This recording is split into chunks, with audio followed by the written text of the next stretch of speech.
وَلَوْ بَسَطَ اللَّهُ الرِّزْقَ لِعِبَادِهِ لَبَغَوْا فِي الْأَرْضِ، اگر اللہ تعالیٰ اپنے بندوں کی روزی فراخ کر دیتا تو وہ زمین میں فساد برپا کر دیتے۔ آج بھی دیکھیے دنیا میں زیادہ فساد پیسے والوں کا پھیلایا ہوا، غریب تو بیچارے شرک کر لیتے ہیں جو کہ بہت بڑا جرم ہے، لیکن جو بغاوت والے گناہ ہیں نا یہ عموماً پیسے کے بعد آتے ہیں۔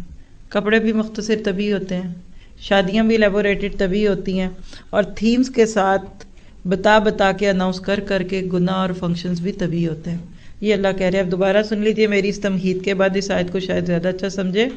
اگر اللہ تعالیٰ اپنے سب بندوں کی روزی فراخ کر دیتے، یعنی ان کو ملینیرینز بنا دیتے، کروڑ پتی اور لاکھ پتی بنا دیتے، تو کیا ہوتا؟ تو وہ زمین میں فساد برپا کر دیتے۔ لیکن وہ اندازے کے ساتھ جو کچھ چاہتا ہے نازل فرماتا ہے، اور وہ اپنے بندوں سے پورا خبردار ہے اور خوب دیکھنے والا ہے۔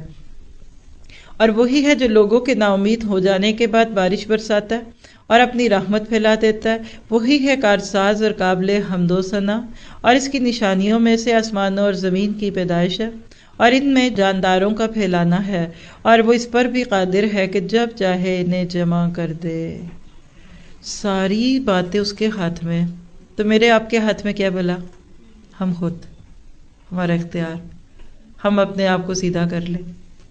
آپ اور میں اس دنیا میں کام کرتے جائیں اور بھولتے جائیں، نیکیاں کرتے جائیں، پھیلاتے جائیں۔ اب دیکھیے کسان جب دانے بکھیرتا ہے نا تو اس کو سمیٹنے پر قادر نہیں ہے، لیکن اللہ کیسے اپنی مخلوق کو کل جمع کر کے قیامت کے دن لے آئے گا، یہ بات کا یقین آ جانا انسان کو سیدھا کر دیتا ہے۔